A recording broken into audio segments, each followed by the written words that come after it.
बिलासपुर में पदयात्रा में दीपक बैज लेंगे हिस्सा। स्वास्थ्य व्यवस्थाओं पर सरकार का कांग्रेस करेगी घिराव। 5 किलोमीटर से अधिक की ये पदयात्रा कर कांग्रेस स्वास्थ्य व्यवस्थाओं पर करेगी घिराव। इंद्रावती नदी को लेकर बीजेपी पर बैज ने साधा निशाना।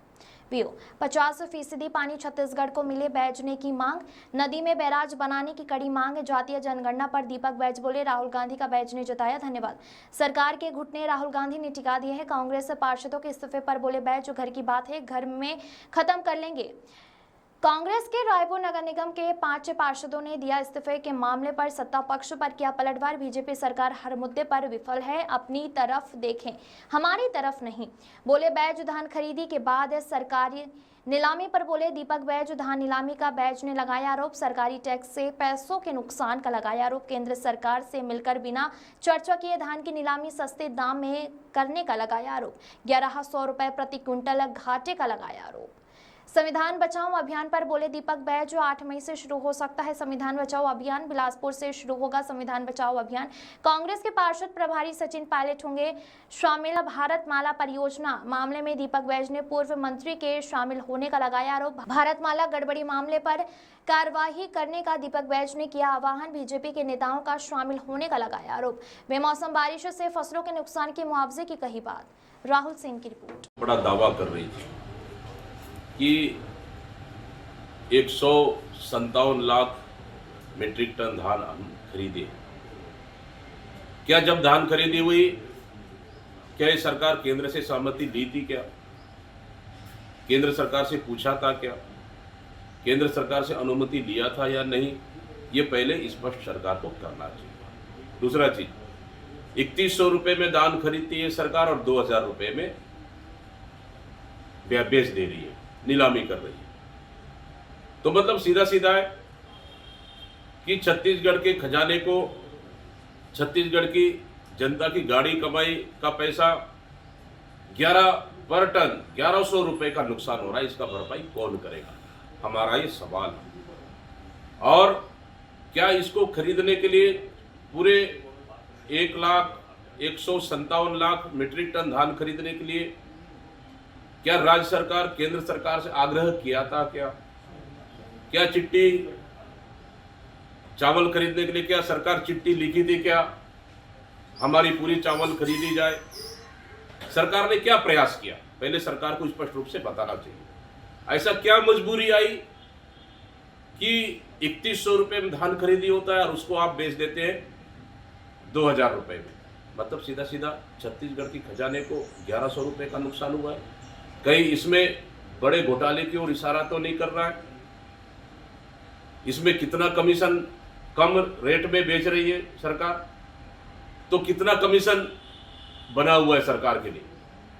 मतलब कुल मिलाकर 1100 घाटे में बेचना, सरकार छत्तीसगढ़ खजाने का नुकसान कर रही है और कहीं ना कहीं बड़े कमीशन की ओर, बड़े घोटाले को इशारा कर रही है। इस संविधान में क्या कर रहा है? देखिए, सबसे पहली चीज तो ये सच्चाई है कि बेमौसम बारिश पूरे प्रदेश में लगातार हो रही है और आंधी तूफान की वजह से कई गरीबों के छत भी उड़ गए, घर को नुकसान पहुंचा है।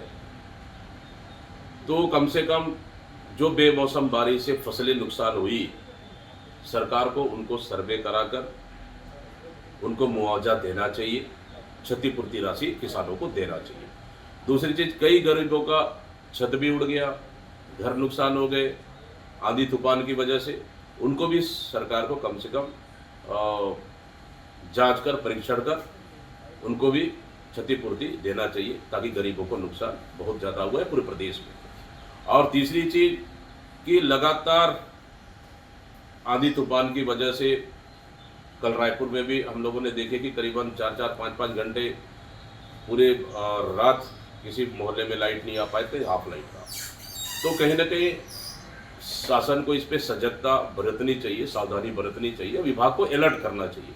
कहीं अगर ऐसा स्थिति आया तो तुरंत दुरुस्त कर बिजली बहाली के लिए काम करना चाहिए। लेकिन जमीनी स्तर पर सरकार का कोई हमला है भी नहीं और सिर्फ भगवान भरोसे चल रही है। और इतनी गर्मी के मौसम में पूरे ग्रामीण बिजली नहीं होने से पूरे दिन और रात परेशान रहे, लेकिन बड़े नेताओं के घर में और मंत्रियों के बंगले में इन्वर्टर लगाकर लाइट तो चल रही है, लेकिन बाकी लोग कैसे करें, गरीब और मध्यम परिवार।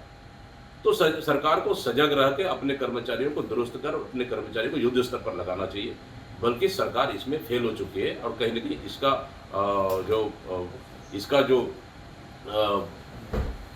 इसका भुगतने का काम आम जनता ग्रामीण भुगत रहे। इसका सरकार की स्वास्थ्य व्यवस्था की लचर स्वास्थ्य व्यवस्था को लेकर आज बिलासपुर में बड़ा प्रोग्राम है। 5 किलोमीटर से अधिक हमारे शहर और जिला कांग्रेस कमेटी के ने आयोजित किया है कि पदयात्रा कर स्वास्थ्य विभाग के खिलाफ में एक बड़ा रैली का आयोजन किया है, वहाँ शामिल होने जा रहा हूँ। इसके साथ ही अभी आप देखेंगे पिछले दिनों 28, 29, 30 3 दिन का बस्तर में चित्रकूट से लेकर जगदलपुर तक 40 किलोमीटर का पदयात्रा हुआ और लास्ट जो 30 तारीख को ऐतिहासिक कलेक्टर घेराव हुआ है वो इसलिए क्योंकि बस्तर में इंद्रावती नदी पूरी तरह से सूख चुकी है और हमारी बस्तर की प्राणदायिनी नदी अपना अस्तित्व बचाने के लिए लड़ाई लड़ रही है। वहीं के इरिगेशन मिनिस्टर केदार कश्यप जी आंख बंद करके चुपचाप बैठे हुए बड़ा दावा करते थे कि डबल इंजन की सरकार है, और अभी दावा कर रहे हैं कि जो 50% पानी मिलना था सिर्फ 20% पानी छत्तीसगढ़ को मिल रहा है और 80% पानी उड़ीसा को।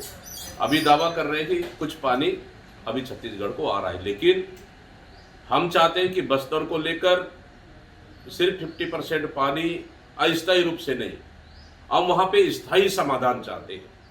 वो स्थायी समाधान है कि मटनार बैराज बनाया जाए जो लगभग दंतेवाड़ा, बीजापुर और बस्तर और अन्य जिलों को पानी मिलेगा, और देऊरगांव बैराज बना जाए। तो ये 2 बैराजों को लेकर बनाने के लिए लगातार शासन और प्रशासन से मांग कर रहे हैं, क्योंकि ये दोनों हमारी सरकार की कार्य योजना थी, हमारी सरकार की प्रोजेक्ट थी, हमारी सरकार की प्रस्ताव थी। जो इस सरकार में पैसा नहीं है उसको ठंडे बस्ते में डाल दिए।